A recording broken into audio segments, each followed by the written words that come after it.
bíblica para crer ou aceitar poderes governamentais, reis. Aproveito para agradecer mais uma vez a estada aqui, foi uma bênção para todos nós. Deus te abençoe. Vou estar embaixo agora, tá? Para ficar mais livre em cima. Tem vários aí. Tá bom.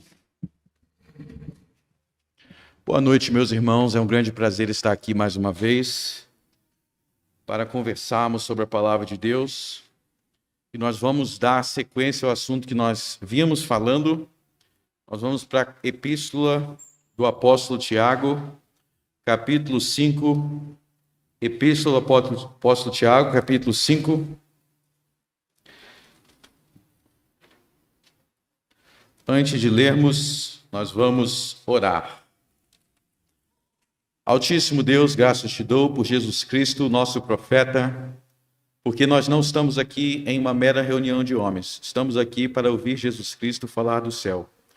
Fale, Senhor, por meio da minha boca, e que os corações estejam abertos para receber a tua palavra, com fé, com amor e com esperança. No nome de Cristo eu oro. Amém. Epístola do Apóstolo Tiago, capítulo 5. Nós vamos continuar no mesmo assunto das últimas 3 palestras, mas explorando de algumas formas que ainda não vimos.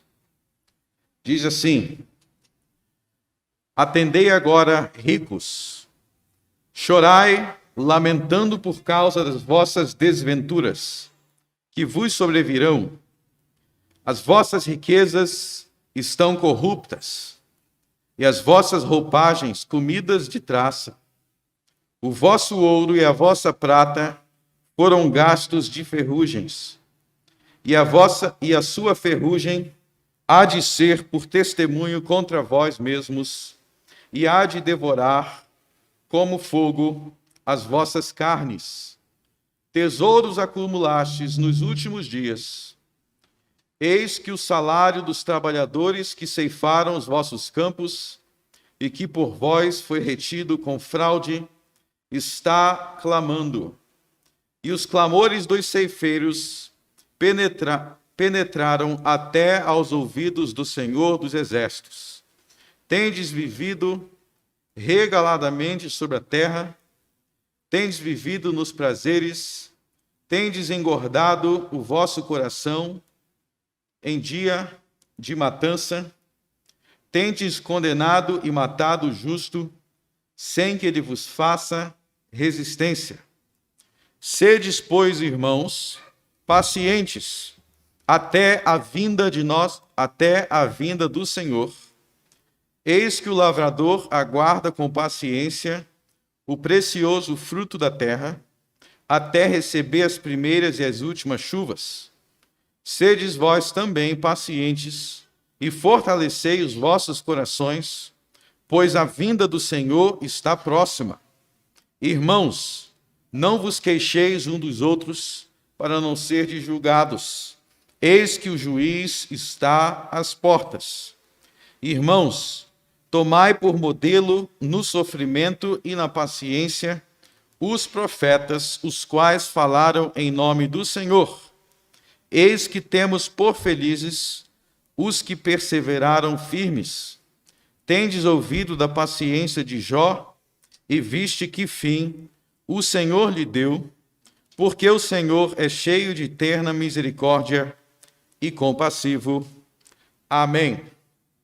Glórias a Deus. Então eu pretendo aqui demonstrar que este texto aqui, e a Epístola de Tiago inteira, ela é uma aplicação, ou, dito de outra forma, ela é a versão, uma outra versão daquilo que o Senhor Jesus tinha ensinado no sermão profético. A Epístola de Tiago é outra versão do mesmo ensino que o Senhor Jesus trouxe no sermão profético, e é isso que vocês vão ver ao longo dessa explicação.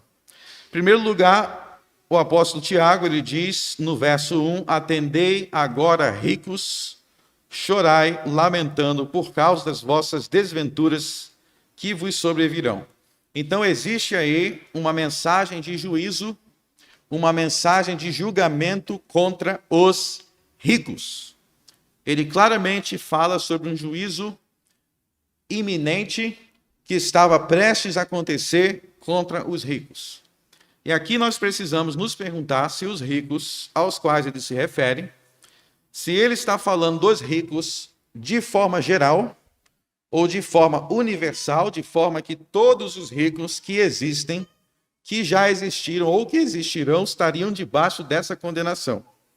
A gente precisa se perguntar de que ricos ele está falando. E existem algumas pessoas, alguns intérpretes, que entendem que ele está aqui realmente condenando todos os ricos que existem.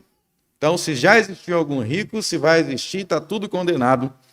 Essa interpretação está errada.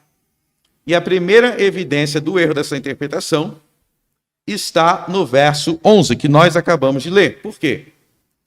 Porque quando vocês olham para o verso 11, o apóstolo Tiago ele está dando o exemplo do que os leitores da carta deveriam seguir.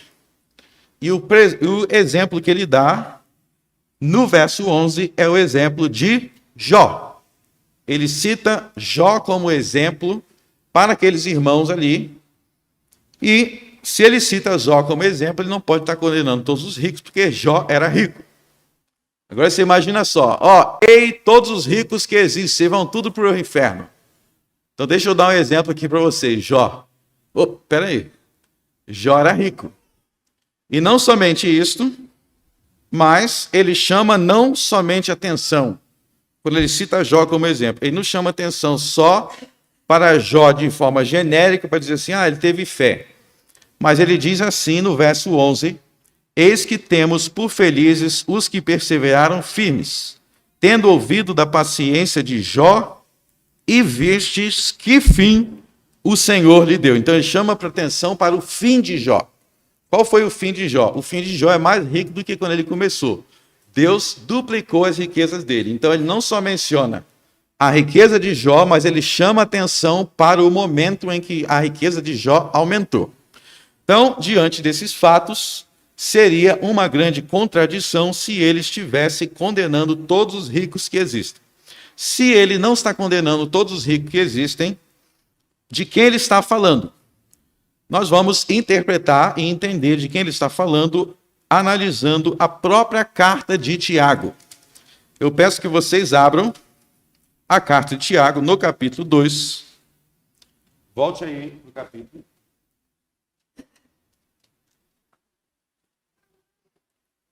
Para o capítulo 2. E ele vai dizer no capítulo 2 o seguinte. Meus irmãos, verso 1. Meus irmãos, não tenhais a fé em nosso Senhor Jesus Cristo, Senhor da glória, em acepção de pessoas. Se, portanto, entrar na vossa sinagoga algum homem com anéis de ouro nos dedos, em trajes de luxo, e entrar também algum pobre, adrajoso, e tratardes com deferência o que tem os trajes de luxo, e lhe disseres, tu assenta-te aqui em lugar de honra, e disseres ao pobre, tu fica ali em pé, ou assenta-te aqui abaixo do estrado dos meus pés, não fizeste distinção entre vós mesmos, e não vos tornaste juízes tomados de perversos pensamentos? Ouvi, meus amados irmãos, agora preste atenção, não escolheu Deus os que para o mundo são pobres, para serem ricos em fé e herdeiros do reino, que ele prometeu aos que o amam. Entretanto, vós outros menosprezastes o pobre. Não são os ricos que vos oprimem, e não são eles que vos arrastam para os tribunais. Não são eles os que blasfemam o bom nome que sobre vós foi invocado até aí. Então veja bem, aqui no verso 5, ele vai chamar atenção para o fato de que os pobres foram escolhidos por Deus para herdar o reino dos céus. Observe que ele não diz todos os pobres e ele também não diz somente os pobres. A intenção não é dizer que somente os pobres ou todos os pobres são eleitos de Deus, mas que dentre os eleitos de Deus há muitos que são pobres. Deus escolheu pobres, não somente ricos. Se Deus escolheu pobre, eu tenho que tratar o pobre bem quando ele vem para a igreja, porque ele é um escolhido de Deus. E nesse contexto ele vai dizer, ele vai questionar, no verso 6, não são os ricos que vos oprimem, e são eles que vos arrastam para os tribunais. Então perceba que aqui, no verso 6, o apóstolo Tiago está falando de uma perseguição.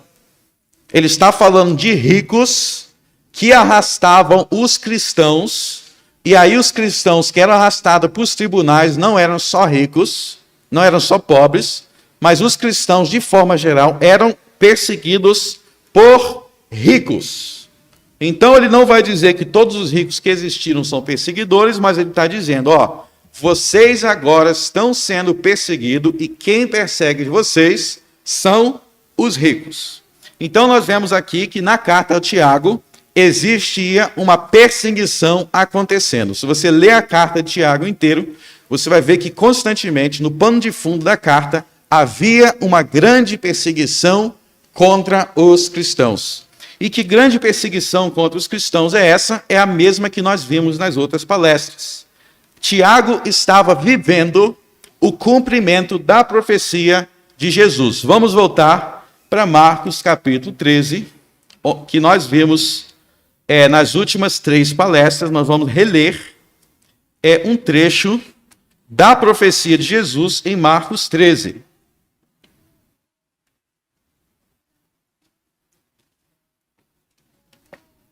Marcos 13, verso 9. Estai vós de sobreaviso, porque vos entregarão aos tribunais e às sinagogas, sereis açoitados e vos farão comparecer à presença de governadores e reis por minha causa, para lhes servir de testemunho. E aí, etc, etc, Jesus, ele profetiza uma grande perseguição, que no verso 13 você vê que envolveria todo o mundo daquela época. Nós já vimos aqui que essa grande perseguição profetizada por Jesus não era uma grande perseguição. Jesus não está falando de uma grande perseguição em 2021, ele está falando de uma grande perseguição que ocorreria no primeiro século, na geração dos apóstolos. Então, se haveria uma grande perseguição no primeiro século, na geração dos apóstolos, é esta grande perseguição que Tiago está se referindo em Tiago 2, e essa grande perseguição, para uma perseguição ser grande, ela precisa envolver homens poderosos e ricos. Então, para pensar, Jesus disse que haveria uma grande perseguição em todas as nações, e ele disse que aquela tribulação seria uma tribulação tão grande que jamais houve e que jamais haverá em nenhum momento da história, antes, desde a criação, ou depois, jamais não haveria uma tribulação tão grande. Ou seja, se a grande tribulação ao qual Jesus se referia, e nós já vimos isso aqui em Marcos 13, incluía a grande perseguição mundial do primeiro século, então não pode haver uma perseguição desta forma, desta magnitude no nosso próprio tempo. Então, o contexto de Jesus era aquela perseguição no primeiro século, e é sobre esta perseguição que nós lemos em Atos dos Apóstolos e nas epístolas dos apóstolos, incluindo a epístola de Tiago. Então, Tiago está falando de uma grande perseguição que era promovida pelos poderosos, pela elite, pelos ricos daquele tempo, porque se eles não fossem ricos, poderosos, eles não teriam poder e influência para promover essa perseguição. Então você vê que esses homens na profecia de Jesus, que entregavam os apóstolos às sinagogas, eles tinham tanto poder e influência que eles conseguiam influenciar os principais líderes do Império Romano a perseguir a igreja. Então, olha só que havia no primeiro século uma elite judaica. E nós vemos nos evangelhos que os próprios fariseus eram ricos. E na riqueza que eles tinham, na prosperidade que eles tinham a capacidade de manipular ou de alguma forma influenciar as autoridades romanas do Império Romano de forma a perseguir a igreja. A gente já vê isso já na perseguição contra o Senhor Jesus. Se os fariseus, os sacerdotes que entregaram Jesus para Pôncio Pilatos, se eles fossem zeros à esquerda, Pôncio Pilatos ia falar: quem são esses caras? Por que Pôncio Pilatos estava preocupado em agradar aqueles homens? Porque eram homens ricos e poderosos. Então Tiago está falando não de todos os ricos que existem ou que já existiram, mas ele está falando da elite judaica, que eram aqueles que perseguiam a igreja do primeiro século. Volte lá no capítulo 5, você vê também que os ricos aí, no capítulo 5, não só no capítulo 2, mas no capítulo 5, veja o que esses ricos estão fazendo. Por exemplo, olha só no verso 6, tendes condenado e matado o justo. Então eles não somente estavam arrastando para os tribunais, mas eles efetivamente condenavam os cristãos à morte. E foi isso que Jesus falou: vão matar muitos de vocês. Vão matar, não vão só prender, vão matar, como mataram o Senhor Jesus.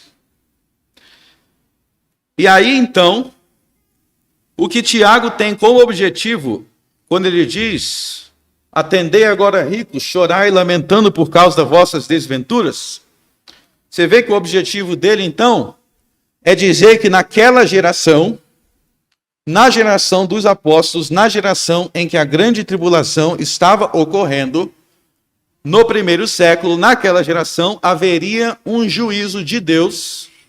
Não seria o juízo final, como nós vimos aqui, mas um juízo temporal contra esses ricos. Então, aqui, considerando isso, nós vemos que a carta de Tiago, de forma geral, ela tem como intenção, ela tem como propósito fazer com que aqueles primeiros cristãos, pobres e perseguidos, enchessem os seus corações de esperança, e uma esperança que não era somente em relação ao céu ou à eternidade. Veja que no verso 7, Tiago diz: sede, pois, irmãos, pacientes. Eles deveriam ter uma paciência, uma esperança. E embora essa esperança incluísse a eternidade, embora essa esperança incluísse o céu e o novo céu e a nova terra, ela também incluía determinadas coisas que aconteceria com os ricos e os poderosos e a elite daquela geração. Porque ele diz: esses ricos que perseguem a igreja, que são inimigos de Jesus, ei, vocês ricos, as vossas riquezas estão corruptas, Deus está prestes a destruir tudo.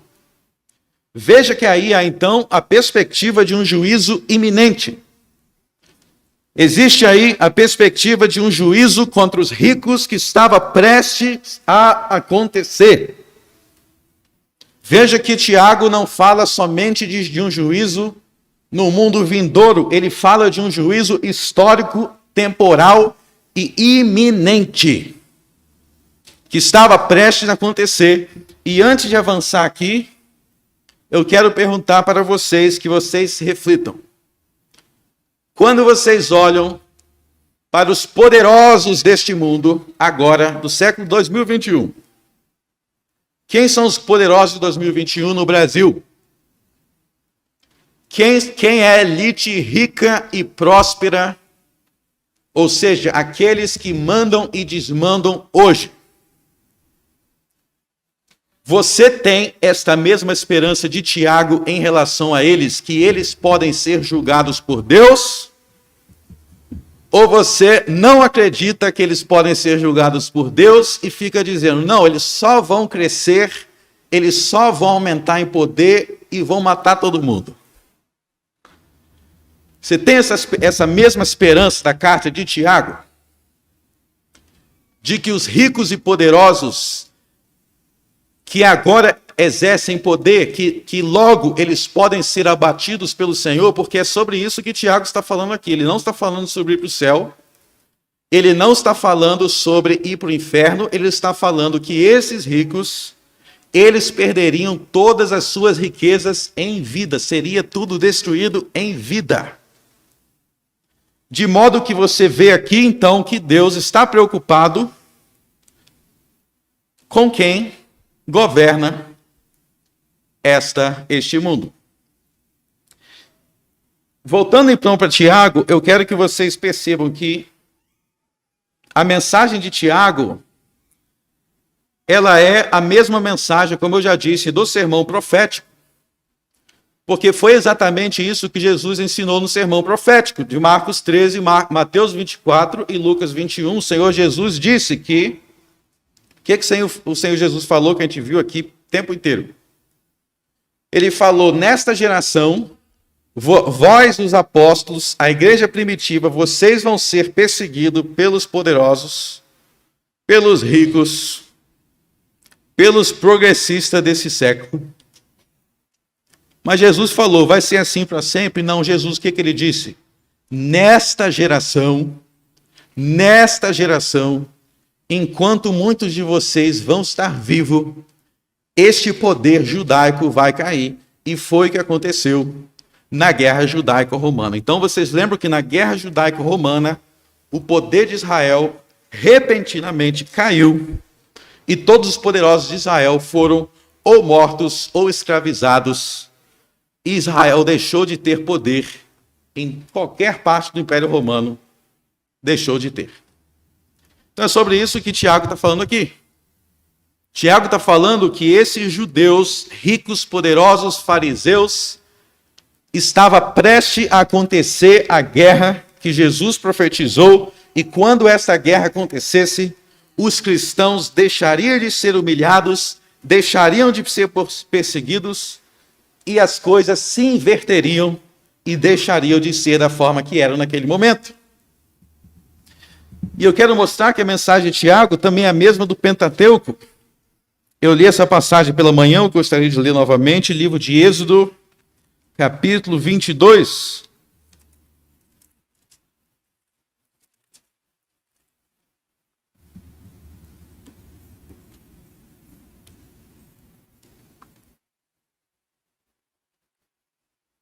Olha o que Deus diz em Êxodo 22, verso 21. Não afligirás o estrangeiro, nem o oprimirás, pois estrangeiros fostes na terra do Egito. A nenhuma viúva nem órfão afligireis. Se de algum modo os afligirdes, e eles clamarem a mim, e eu lhes ouvirei o clamor, a minha ira se acenderá, e vos matarei a espada, vossas mulheres ficarão viúvas, e vossos filhos órfãos. Veja bem aí. Moisés está dizendo, não oprimam o estrangeiro, não oprimam o órfão, não oprimam a viúva, não oprimam o pobre, porque se vocês fizerem isso, eles vão orar a mim, eles vão clamar a mim, eu vou responder o clamor, e eu vou ir com a espada através de você, ou seja, vocês vão ser destruídos através da guerra. A carta de Tiago é inteiramente sobre isso. Vamos voltar em Tiago. Então, vocês leram aí em Tiago 2, o que Tiago 2 critica?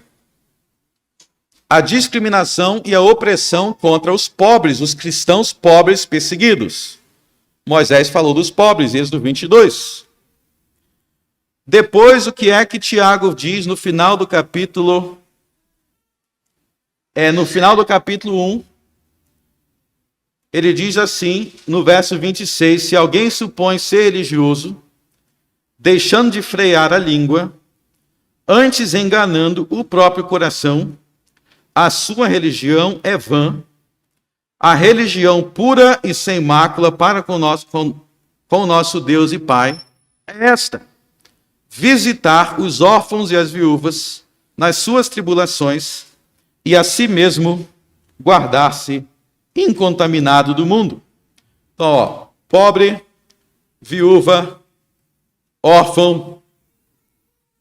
Eles perseguiam também os estrangeiros, porque eles não queriam judeus, não queriam que o evangelho fosse pregado aos gentios. Os gentios são os estrangeiros.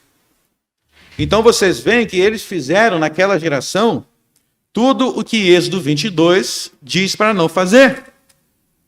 E a carta de Tiago está expondo isso.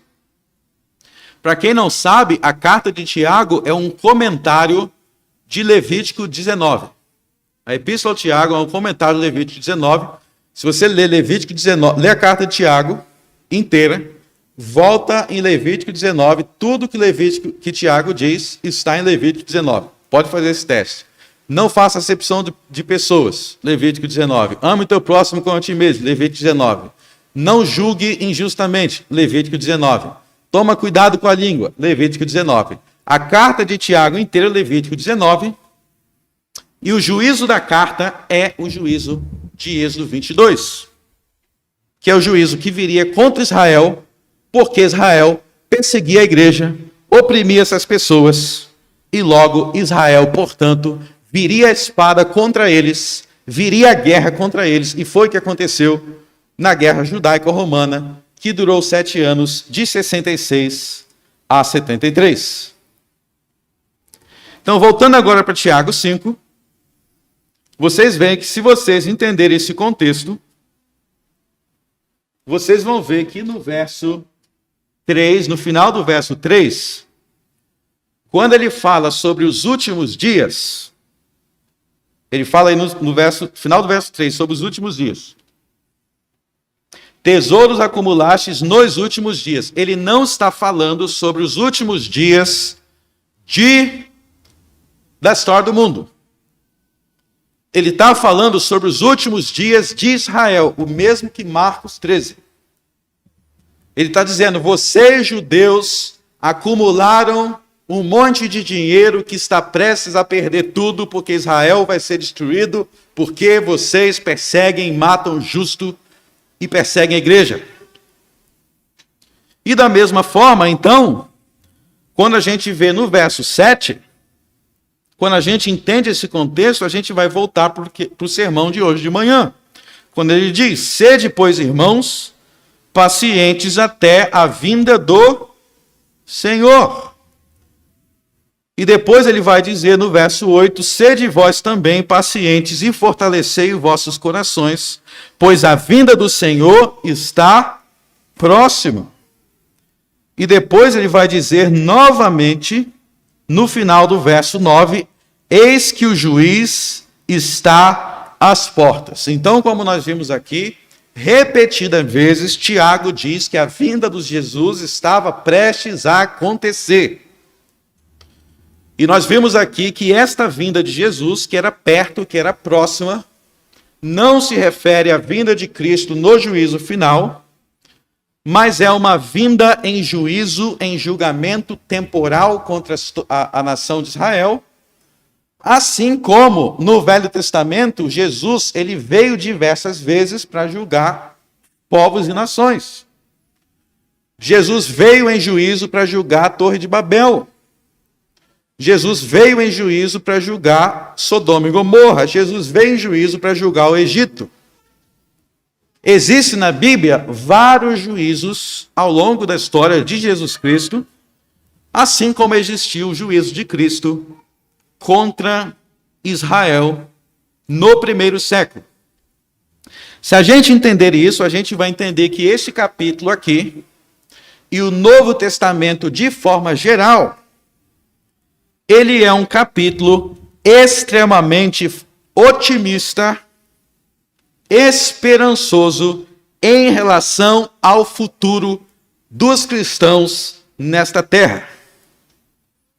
Porque ele está dizendo, Tiago está dizendo, vocês estão vendo, irmãos, esses ricos, esses poderosos, que não creem no Senhor Jesus, que não obedecem verdadeiramente à lei de Deus, que não obedecem Levítico 19, que não obedecem Êxodo 22. Tenham paciência, meus irmãos. Tenho esperança porque eles não têm futuro nesta terra. Eles estão prestes a serem destruídos.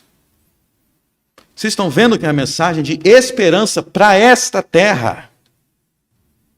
Os inimigos de Deus, esses fariseus que arrastam vocês para os tribunais, que humilham os pobres, o gentio, o estrangeiro dentro das suas igrejas, que dizem que Deus não ama o estrangeiro, só ama o judeu.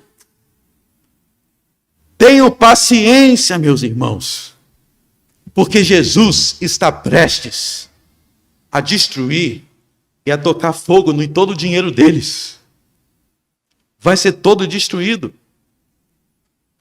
Então vocês veem que Tiago, ele não tem uma mensagem que se restringe ao céu, ele tem uma mensagem do céu e da terra. Porque Jesus, ele é Senhor dos céus e da terra. Eu não sei onde é que tiraram essa ideia que na terra quem manda é o diabo, Jesus só manda no céu. Negativo, Jesus manda no céu, na terra, no inferno, em tudo. E os homens são julgados na terra também. E é por isso que ele cita o caso de Jó. Vocês estão vendo? Depois de falar tudo isso, ele vai falar, lembrem-se de Jó. Eu pergunto, Jó foi recompensado somente no céu? No céu, certamente. No céu, certamente, mas também na terra. E aí deixa eu falar algo aqui sobre Jó, que muitos não se dão conta. Uma observação muito importante sobre o livro de Jó. Quando a gente lê o livro de Jó, muitas vezes a gente encara Jó como um personagem meio que isolado, um indivíduo que a gente não sabe muito o que ele faz, ou quem ele é na sociedade dele. Isso é uma leitura errada, porque o livro de Jó, se você ler ele na íntegra, nós aprendemos que Jó, ele era ou talvez o mais importante homem de toda a região que ele vivia, de toda aquela terra em que ele vivia. E Jó, ele era um juiz, ele tinha autoridade de juiz. E nós não vamos ler tudo aqui, senão ficaria muito longo, mas Jó, ele era um dos mais importantes homens daquela região, ele tinha muito poder, ele tinha muita autoridade. Então, se você entender isso daí, e Jó, ele conta toda a história dele. Ele vai falar, eu defendi os órfãos, eu defendi as viúvas, quando eu tinha autoridade, quando eu tinha poder, ninguém era injustiçado, eu defendi os fracos, e Jó vai falando. Então, quando você lê sobre a queda de Jó, quando você lê que Jó caiu doente e perdeu tudo, vocês têm que entender que não é a queda somente de Jó. Vocês têm que entender que quando Jó caiu, não foi só Jó caindo. Quando Jó caiu, caiu toda uma civilização que defendia de Jó.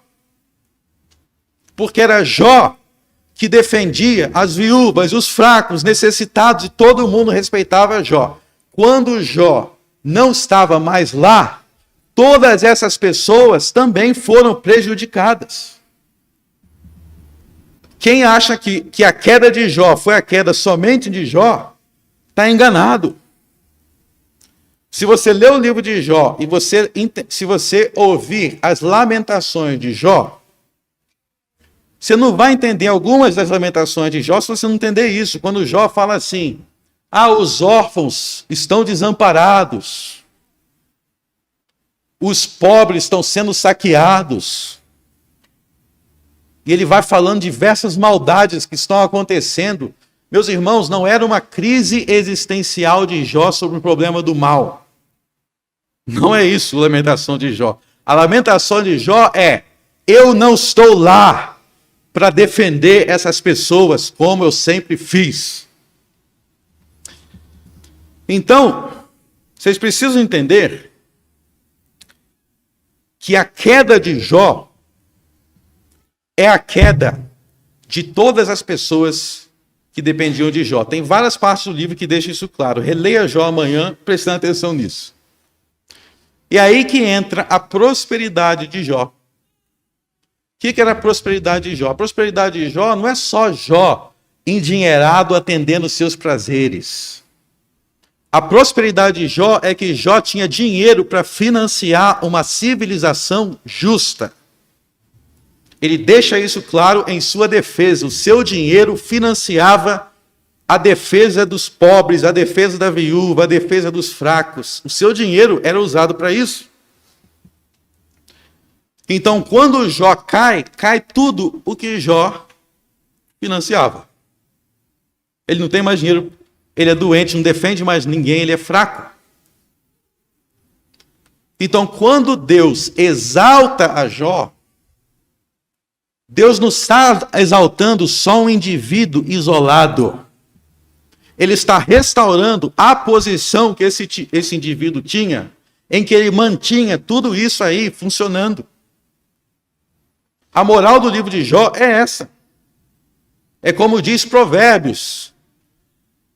Quando os justos governam, tem júbilo. Quando os justos caem, é tristeza. Quando os ímpios sobem ao poder. Essa é uma das grandes lições de Jó que muita gente não percebe. Jó não era um indivíduo que vivia isolado. Ele mantinha a civilização. E o que é que isso tem a ver com a esperança de Tiago 5? A esperança de Tiago 5, citando o exemplo de Jó, ele está dizendo: chegará um tempo que vocês não estarão mais sendo perseguidos da forma que vocês estão agora. Chegará um tempo em que vocês, os justos, serão exaltados. Chegará um tempo em que esses ricos vão ser derrubados e vão vocês que vão assumir autoridade para haver justiça sobre a terra. Esses ricos fariseus precisam cair, porque quem precisa reinar são os justos, igual Jó, o juiz, Jó, o príncipe. Por isso que ele cita o exemplo de Jó.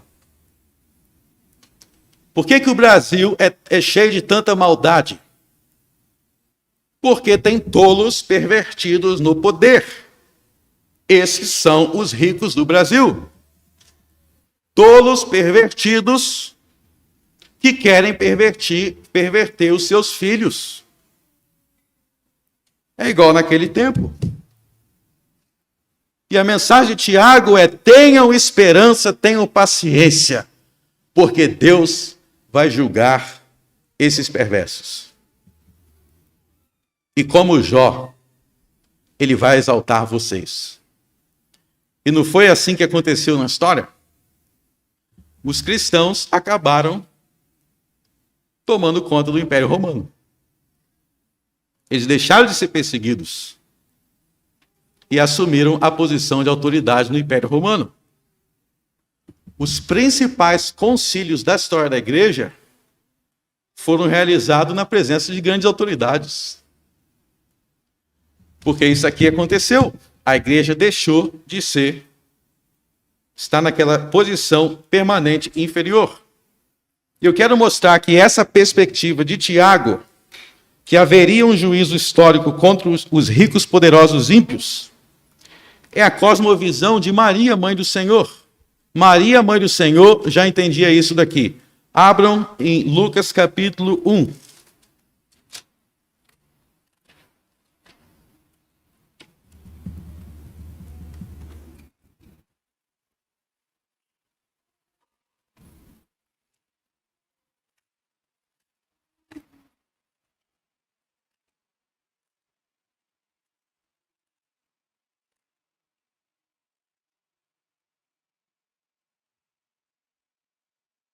Lucas capítulo 1.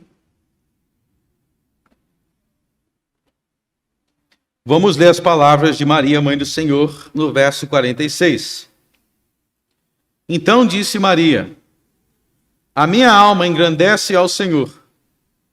O meu espírito se alegrou em Deus, meu Salvador, porque contemplou na humildade da sua serva. Pois desde agora todas as gerações me considerarão bem-aventuradas. Porque o poderoso me fez grandes coisas, santo é seu nome.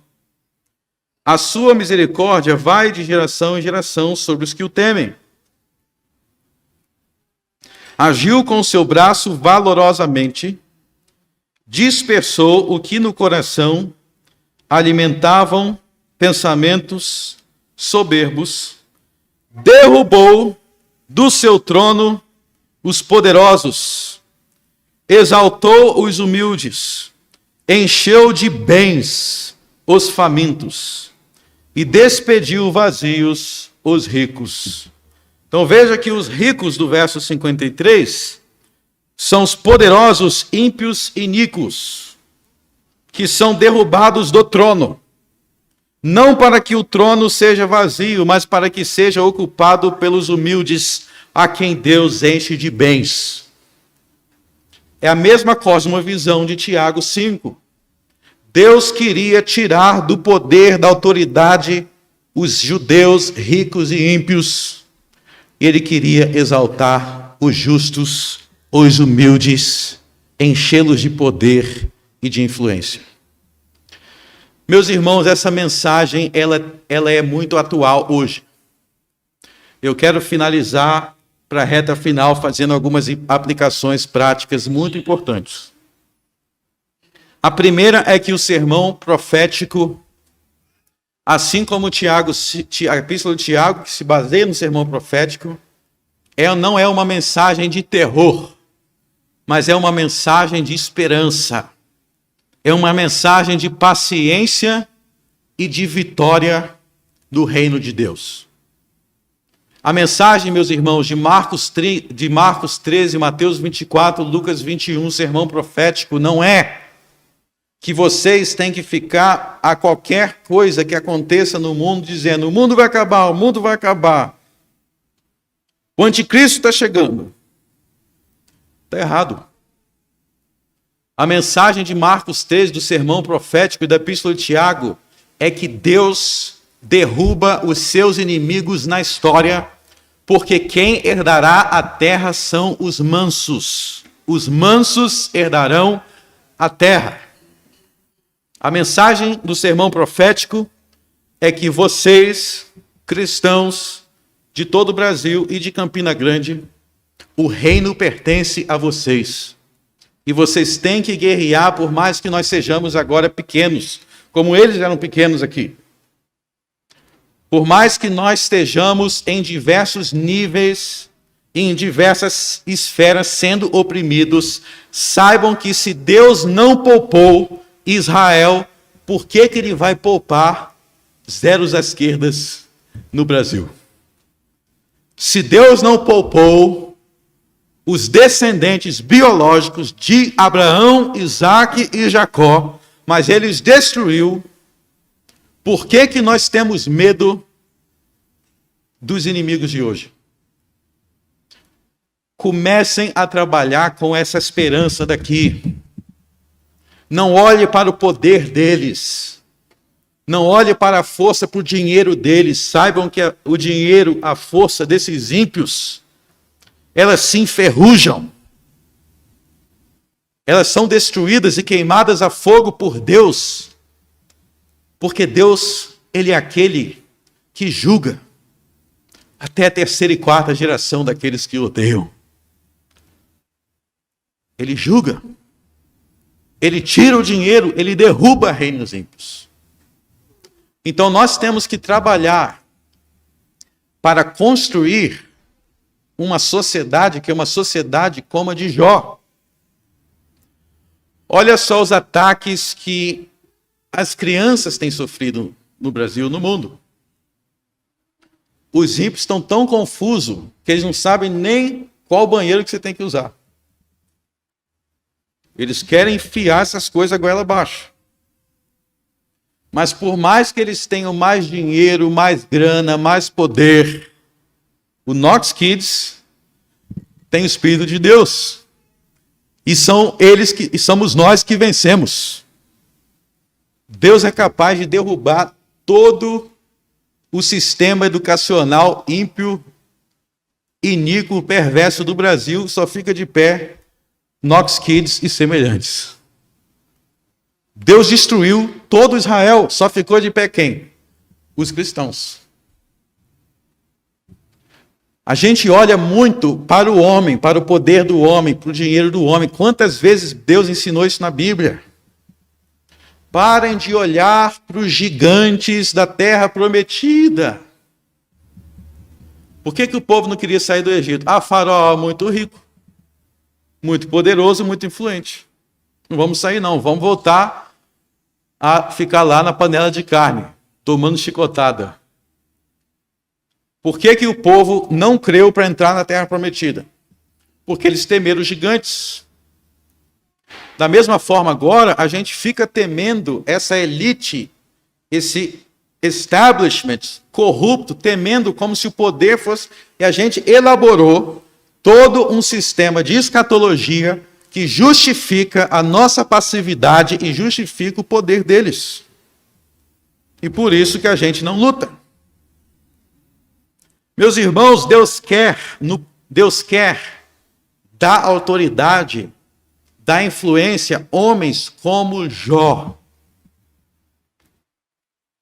Foi isso que Maria celebrou. Foi isso que Maria cantou, afirmou. Ela queria ver a exaltação dos humildes de Israel. Essa é a mensagem de Tiago. Não olhe para os poderosos, não olhe para quem é rico. Tiago diz, olhe para a lei do Senhor, olhe para Levítico 19. Estudem a lei do Senhor, diz Tiago, porque são esses que estudam e observam as leis do Senhor, são esses que hão de herdar a terra. E essa, meus irmãos, é a nossa esperança. Não é essa elite maldita, rica, milionária, globalista, progressista, não são eles quem vão vencer. Não são eles que vão vencer nem na eternidade, nem na história. O reino pertence a Jesus. E ele derruba todos os seus inimigos. Como diz o Salmo 2, que nós já cantamos aqui tantas vezes. Quem vence é Jesus. Então continue, persevere nessas decisões. Perseverem lançando sementes.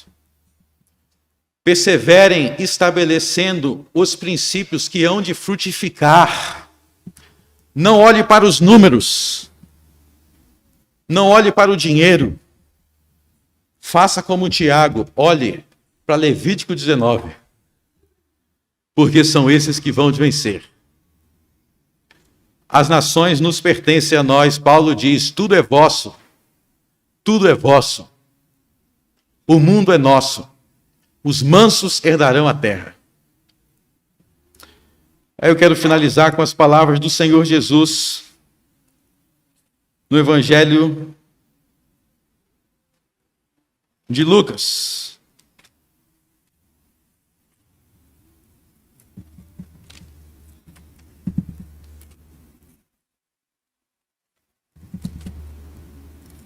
Capítulo 6.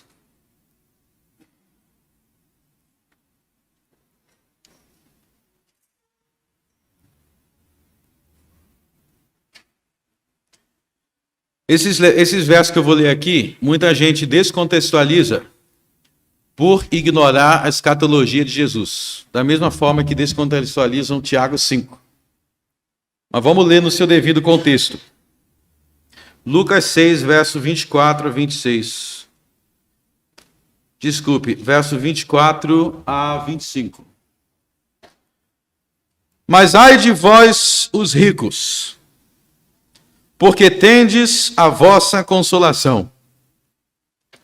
Ai de vós, os que estáis agora fartos, porque vireis a ter fome. Ai de vós, os que agora rides, porque haveis de lamentar e chorar. Ai de vós, os ricos, ai de vós, os fartos, ai de vós, os que agora rides. Jesus estava falando com os poderosos daquele tempo.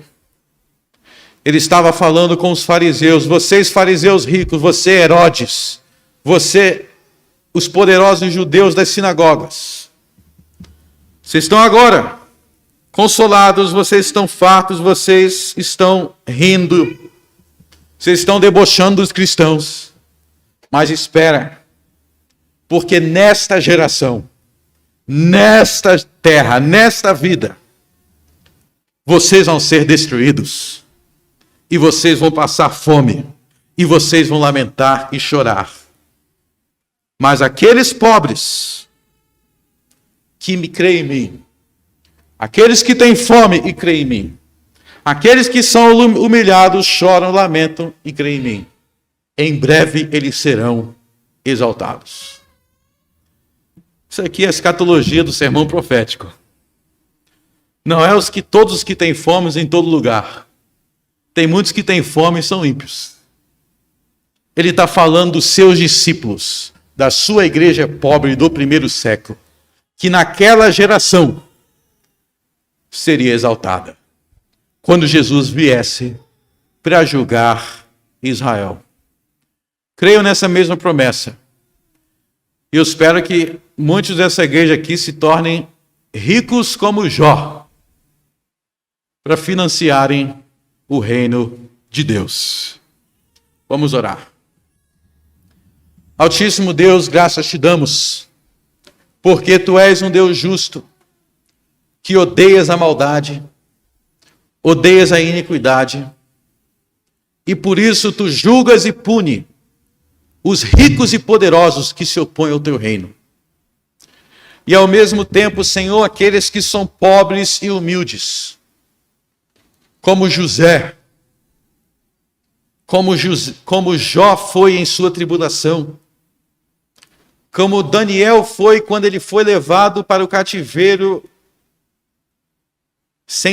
tendo todas as suas posses removidas.